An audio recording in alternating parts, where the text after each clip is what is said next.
Hello everyone. Welcome to this training program on Certified Financial Planner.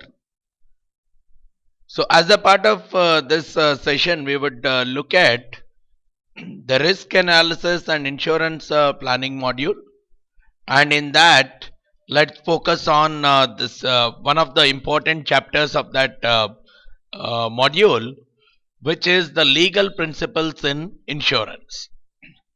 So the insurance is actually based on the four key pillars. So those are the four key pillars which we are going to look at now. The concept of insurance is pretty strong because of these four pillars. So the first of them being the principle of indemnity. As we have already discussed, insurance is nothing but a mechanism of replenishment of the loss. An insurer agrees to pay a loss amount to the insured, and the insured will typically be paying the premiums until he encounters the loss. That's the typical mechanism of an insurance contract. But then what is this principle of indemnity coming up? So what this says is, insurer agrees to pay no more than the actual amount of loss. For example, I have applied for, or I already have a vehicle insurance policy, automobile insurance policy, and as a part of that policy, let's say my vehicle got damaged. I have an insurance cover for let's say 50,000 bucks, but the actual amount of damage is much less than, let's say, 50,000 bucks, only 10,000 bucks. If that's the case, the insurance company should not pay me 50,000 bucks, which means I am able to make a gain out of the insurance policy. Now the principle of indemnity clearly says that the insured cannot profit from a claim. It's only a replenishment of the loss, or it's only a risk mitigation mechanism, not a mechanism to make a profit. Then there is no difference between insurance and gambling. If we are looking at profit as a motive, then insurance and gambling more or less go together. So that's where the simple fundamental of principle of indemnity is, insured should not profit from the insurance contract. The only thing is he should be compensated for the loss which he has incurred. So the insurance company should not pay any amount which is more than the worth of the loss. So this gives rise to another scenario. How do I measure the loss? How much is the loss which a person has incurred? Then how does an insurance company compensate for that loss? So today, most of the property and casualty insurance contracts are typically the general insurance contracts, which are non-life insurance contracts, are all contracts of indemnity. So when they are doing a claim settlement, they actually measure the amount of loss, and based on that they do the settlement. But here there is one point which all of us should really need to understand. This does not mean that if the entire loss is covered, then the entire amount has to be paid. All the covered losses need to be paid. That's not the case. See, sometimes your loss may be on the vehicle itself. My loss may be, let's say, 100,000 bucks, but I have taken a policy for only 50,000. So the insurance company cannot pay me 100,000 in this case, because the maximum limit which I have applied for is only for 50,000. The maximum policy which I have taken for is only 50,000. So there could be scenarios where the actual amount which the insurance company is paying is much lesser than the value of the loss also sometimes, but it can definitely not be more than the value of the loss. So in one single point, insurance company can still pay a claim which is less than the value of the actual loss, but it cannot pay an amount which is greater than the actual loss, because anything greater than the actual loss is a mechanism of gaining from the insurance policy, which any insurance contract cannot agree to. Now, why are we depending on the principle of indemnity? The first thing is, I want to prevent the insured from profiting from a loss. So, insurance is a concept of risk mitigation and compensation for the loss, but it's not a mechanism of profiting from an insurance policy. So, principle of indemnity will make sure that the insured is not profiting from the loss, and at the same time it can reduce the moral hazard. What are we talking of moral hazard here? There could be a possibility, if let's say the principle of indemnity is not applicable, then what can very well happen is, there could be a possibility that even if there is a minute loss that I have occurred, I can claim for a bigger amount, or for every small and petty damages I would like to raise an insurance policy, or I would go for a claim from an insurance policy. Or look at another instance, I may do some kind of fraud in order to get an insurance claim. All these things can be reduced the moment I am going for the principle of indemnity. So the principle of indemnity directly makes sure that the moral hazard is reduced and the insured does not profit from the loss. And so indemnity makes sure that you compute, that the insurer computes the actual cash value of the damaged property at the time of the loss. Now for that, they are using three different mechanisms in the industry. There is the replacement cost less the depreciation. We'll see these three kind of mechanisms in detail, but my intention out of these three processes is find out the actual cash value which needs to be compensated. So one mechanism is replacement cost less depreciation. The second, we have a fair market value.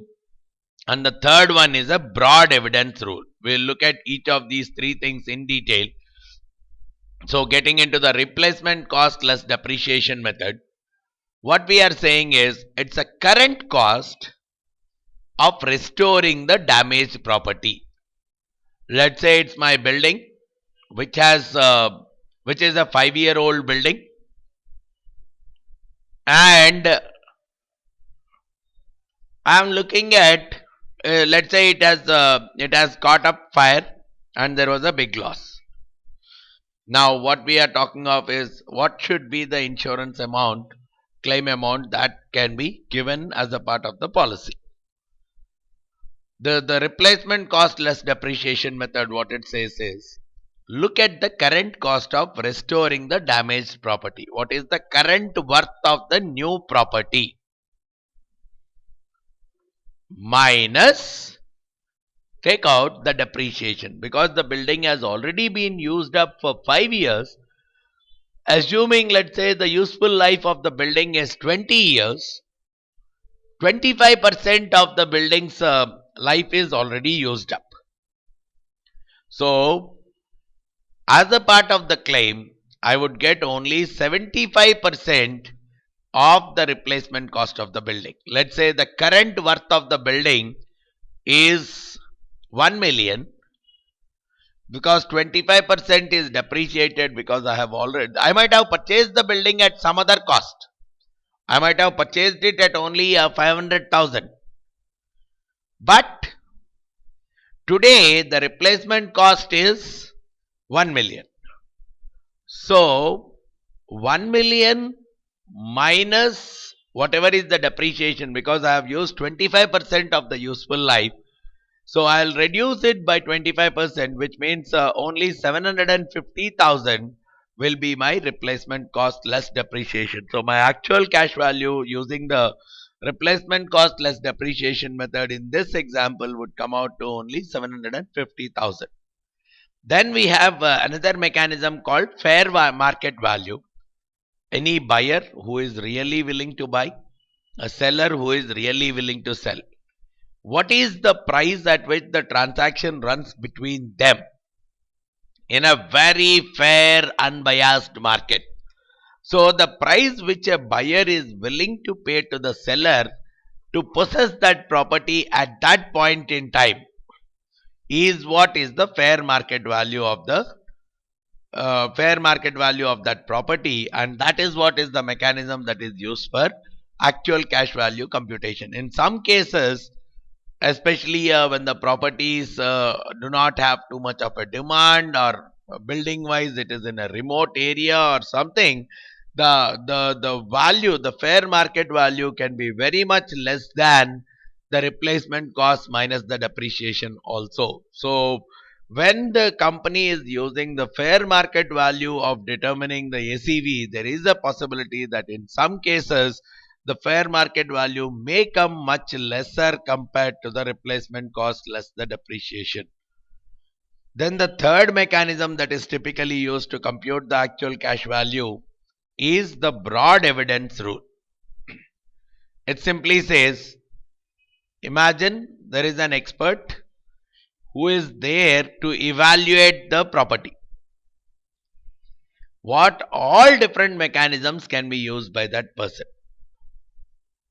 Now you use all those possible, and based on that use some kind of criteria to select the value based on the different criteria, different mechanisms, and based on that come out with the actual cash value. So apart from replacement cost less depreciation, even an expert can use replacement cost less depreciation method, or he can go with a fair market value method, or he can look at what are the future benefits that are going to come out of this particular property.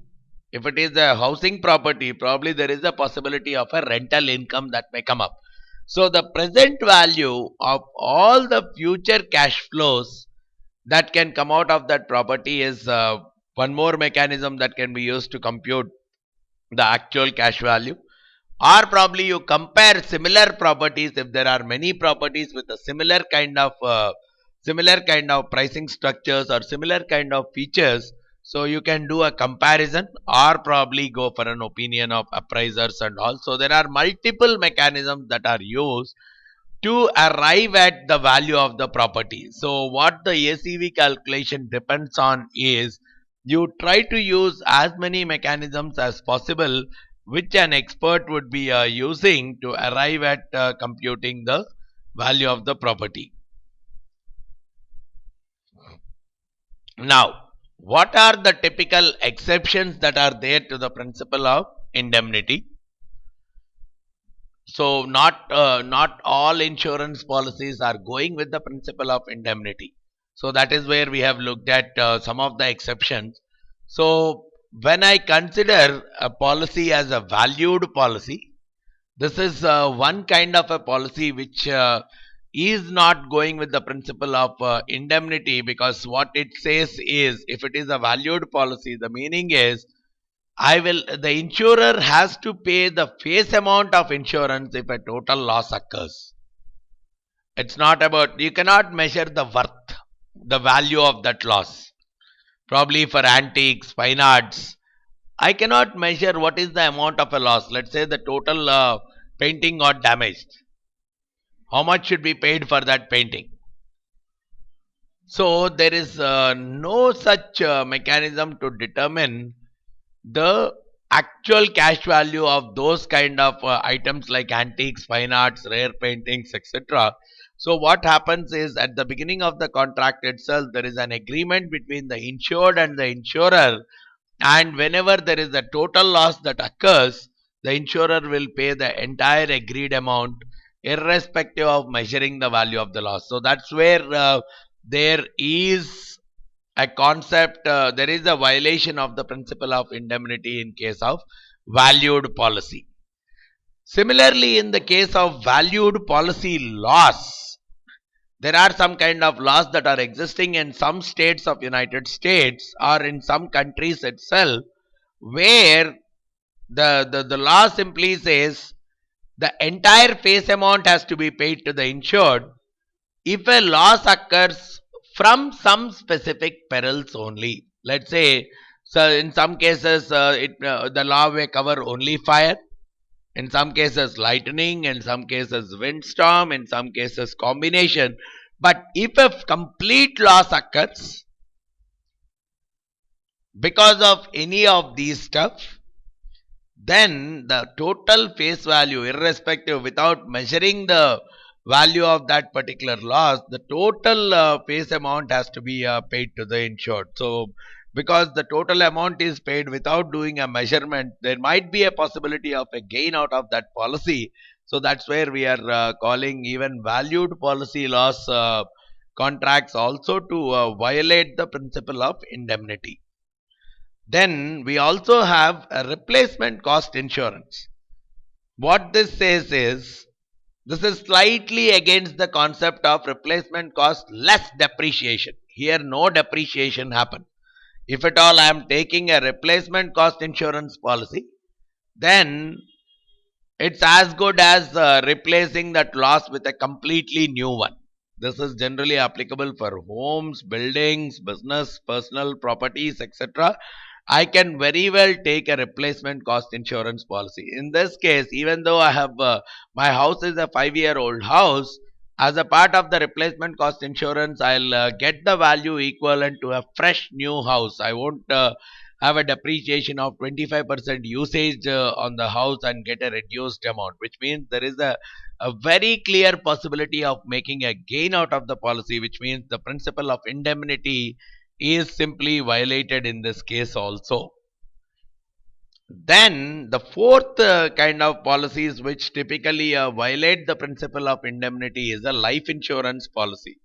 As a definition itself, life insurance policy is a valued policy. So probably we can look at the definition of the valued itself, where whatever is the agreed face amount, that has to be paid if a total loss occurs. So life insurance policies more go into that kind of a scenario, because there is no meaning in terms of determining the actual cash value of the human life. It does not make any kind of a sense or a meaning determining the actual cash value of a human life. So that's one of the prime reasons the life insurance policies are a complete exception to the principle of indemnity. So the first pillar we have discussed till now in detail, which is the principle of indemnity. Then the second prime pillar on which insurance stands very strongly is the principle of insurable interest. What it says is, if at all insurance either policy need to be given or claim needs to be given, because it is a compensation to the loss, not a mechanism of making a gain, what it says is a person should financially lose something if a loss really occurs. Only on those entities the insurance can be taken. For example, I cannot take insurance on the life of the Prime Minister, because if something happens to the Prime Minister's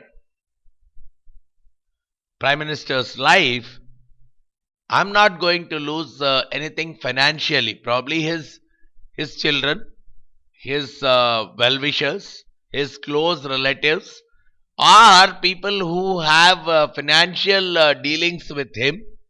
Those are the guys who typically are suffering a loss financially. Or another example, I cannot take an insurance policy on someone else's house, Because if that house is damaged or caught up with fire or something, I'm not going to lose anything financially. Probably the owner of that house is going to lose, or someone who is staying in that house may lose.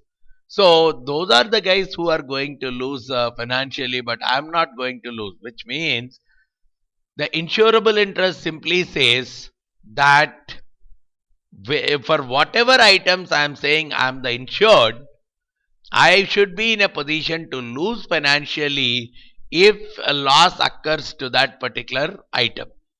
So that's where one more statement that came in the same context. Insurable interest simply talks about the relationship that is existing between the person who is applying for an insurance policy and the subject matter of insurance. Otherwise, what happens is it's as good as a gambling. I'll take insurance on someone else's house and probably damage that house to get the benefits of insurance. Or I take the insurance policy on someone else's life who is nowhere related to me and probably intentionally murder him to get the insurance policy proceeds. So what typically happens is, if there is no insurable interest, which means if there is no real loss that I will occur if a damage or if a loss occurs to that particular item or entity, then insurance cannot be given on that for this particular person. So the main intention is to prevent gambling and reduce moral hazard. Otherwise, people can simply show some kind of dishonesties and frauds to typically claim the insurance amount. So that's one of the prime intentions of going for an insurable interest. So some of the very common insurable interest stuff: ownership of a property. If I'm a owner of a property, automatically I will lose in case something happens to that property. Or if there is any kind of a legal liability, let's say I am the bank has given some kind of loans to employees under a collaterals, and if that collateral gets damaged, probably the bank is going to lose in a very big way. So in those cases, it can very well take an insurance policy, because though it is not the owner, but at least it has taken that as a collateral, means it's a partial owner kind of stuff. In case the person does not pay the loan, the property belongs to the bank. So similarly, if there is one's own life, obviously I don't need to bother because I have an insurable interest in my own life. Or very close family members, the immediate family members or family members who have come through marriage, spouse, etc., they all come as a part of implied insurable interest. But otherwise, even if I have a pecuniary interest, like a key employee in my company, I may not be having any kind of a relationship with him, but I have a financial relationship, which means if something happens to that key employee, probably my the amount which I would be received, or I would be losing financially in a very bad way, because he is a very key employee to my company, and some unexpected loss happening to that person may create a kind of financial instability for me. So in those kind of cases, I can very well take it for granted that insurable interest exists and insurance policy will be given. But if I don't fall into any of these categories, then it's then you have to prove to the insurer that insurable interest exists, and then only a policy can be given. Now, when should this insurable interest exist? What it says is, in case of property insurance, typically it should exist at the time of the loss. Let's say I have taken a vehicle insurance policy, automobile insurance policy. When the real damage occurred to the vehicle, let's say the vehicle does not belong to me, I have sold off the vehicle to someone else, then obviously I am not entitled to receive the claim for that. because I don't have any kind of insurable interest with the vehicle. It may very well be possible that after I sold the vehicle, I'll damage that vehicle to get the insurance policy proceeds. Once I have sold it, I have no kind of financial interest in that vehicle, so I can very well I can very well do some kind of damage to it, which means the claim should not be given to me because it's a matter of making a gain, not a replacement of the loss or not a compensation of the loss. So what it says is, in case of property or vehicle kind of insurance policies, the insurable interest should definitely exist at the time of the loss. Whereas in case of life insurance policy, the insurable interest should exist only at the time of inception of the policy, not at the death of the insured, because the beneficiary is the guy or the nominee is the guy who will receive the policy proceeds, and he don't need to show any kind of insurable interest when he is taking the policy proceeds. But at the time of taking of the policy, the person on whose name the insurance policy is taken, that insurable interest should definitely exist. So just for an example, let's say a lady takes an insurance policy on the name of her spouse, and after that she gets divorced, but she still continues the insurance policy, and let's say that the spouse dies after a certain period, the lady can still claim the claim on the insurance policy, as because she is the beneficiary to that policy. She can still get the claim even though she does not have any kind of relationship with that person at the time of the death. So one thing to be clearly understood is, in case of property insurance, the the insurable interest should exist at the time of loss, whereas in case of life insurance policies, insurable interest should definitely exist at the time of inception of the policy, and it is not mandatory to have an insurable interest at the time of the death or loss of the party. So that's the second pillar. The first pillar being the principle of indemnity, the next one being insurable interest. Then the third one which we are looking at is the principle of subrogation. The reason why this principle came into picture is, let's say I have taken an vehicle insurance policy which also has a collision coverage, which means if my vehicle gets collided with something, my insurer will definitely pay me the compensation for it. Let's say a negligent driver has come and hit my car.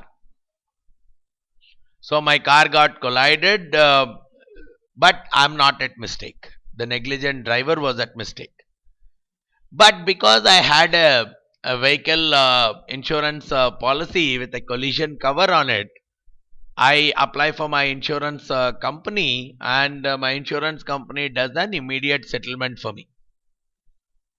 But there is a possibility that I will also recover that money from that negligent driver also. I may file a case against that negligent driver, and I may try to get some kind of compensation from that negligent driver, which means there is a possibility of making a double benefit in this case. So the principle of subrogation simply says, whenever an insurance company has settled your claim, that company has the right to go behind the negligent driver, to file a case against the negligent driver and recover the amount from him, which means the insured cannot recover the money from the negligent driver. It's the insurance company which has actually done the settlement to the insured. They can very well go and claim or recover whatever the amount that has been paid to the insured here. So they cannot claim again more amount than what it has paid. Let's say, as a part of collision insurance, collision coverage, let's say my insurance policy has insurance company has paid me 5,000 bucks.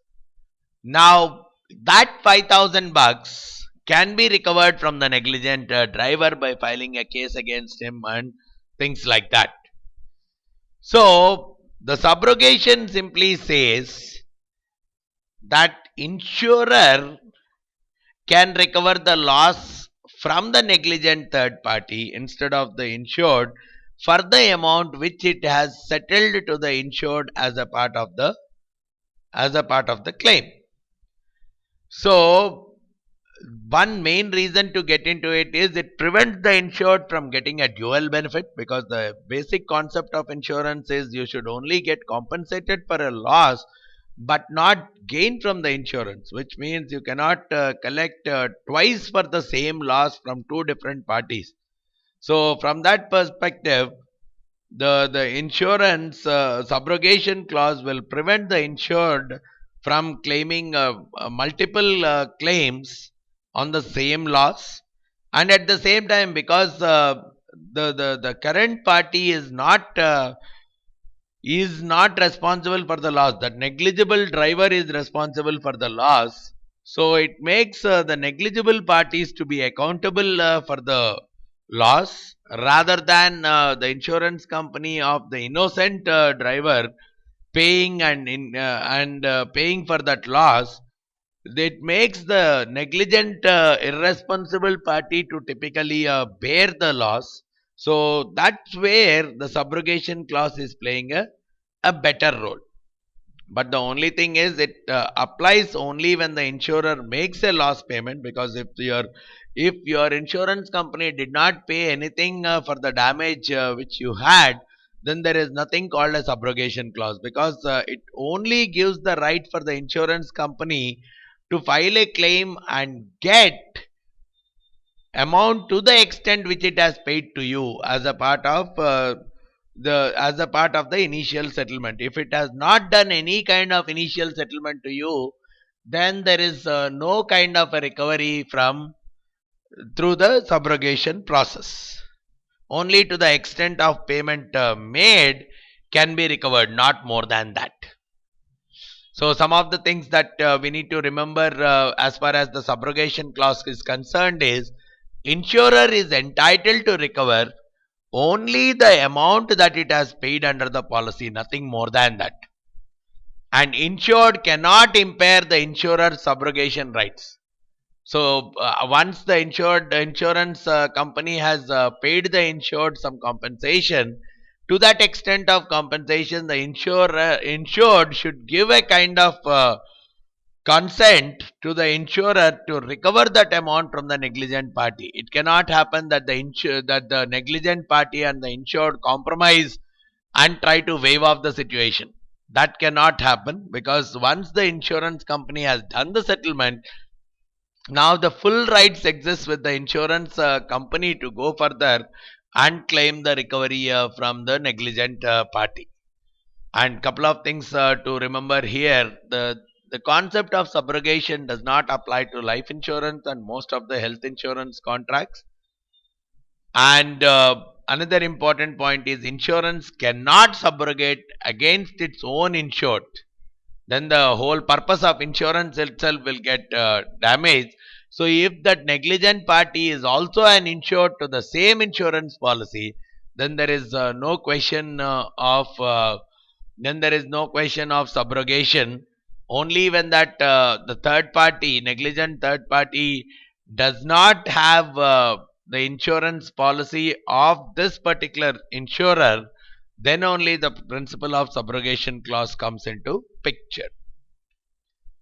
The fourth important pillar in this case of insurance is the principle of utmost good faith. Compared to various other contracts, insurance contract is very well built on the concept of faith, which is mutual trust, because there is always a possibility that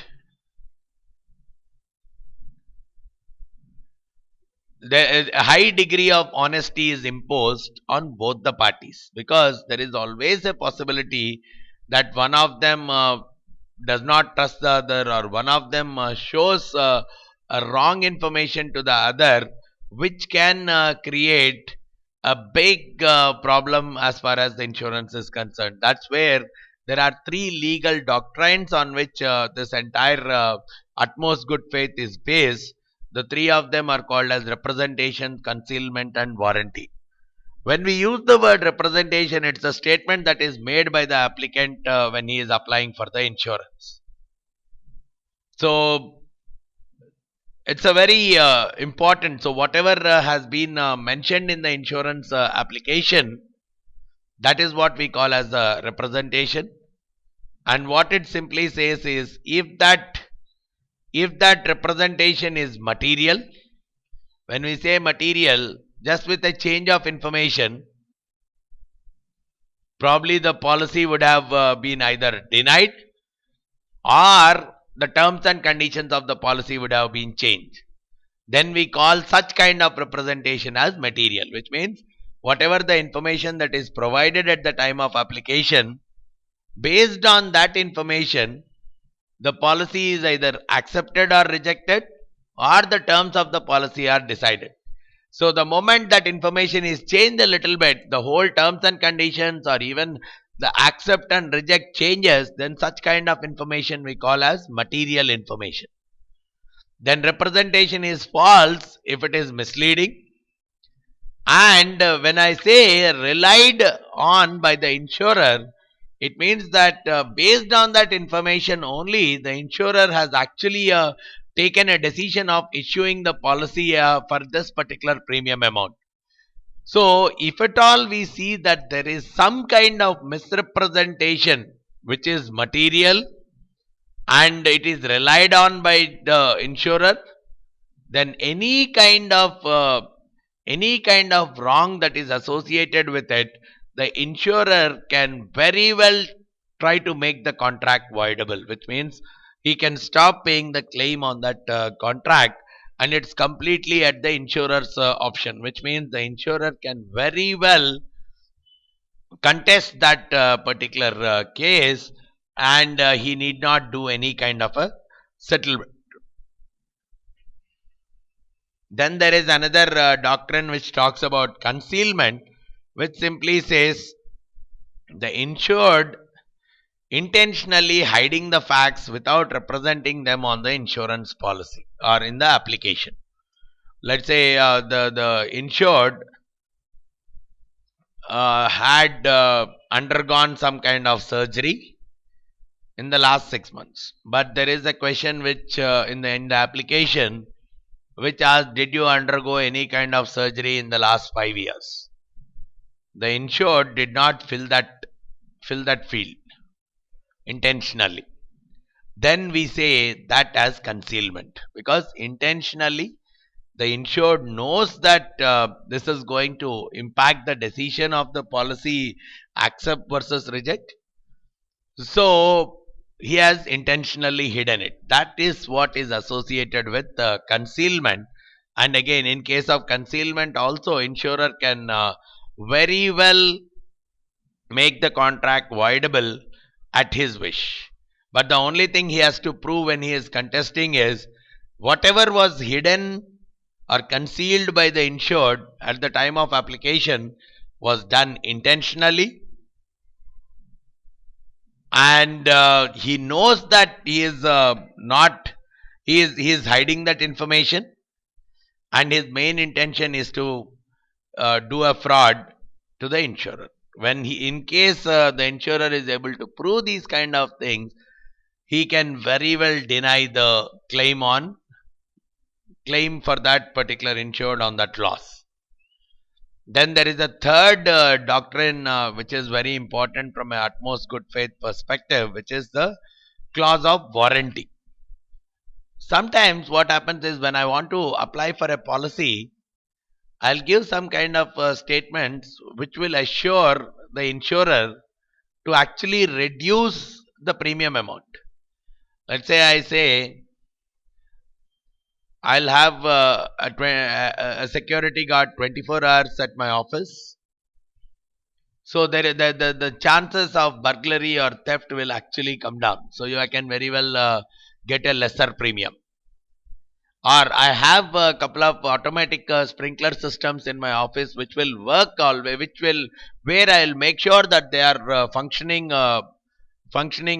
extraordinarily always. So the chances of a fire occurring inside the office is very less. So probably a premium can be reduced. So these are the kind of warranties which actually the insured is making at the time of taking of the policy. But at the when the loss has actually occurred, these kind of things were not in place. So in that case, it's a breach of the warranty. In that case, again, the insurer can take a call in terms of denying the claim.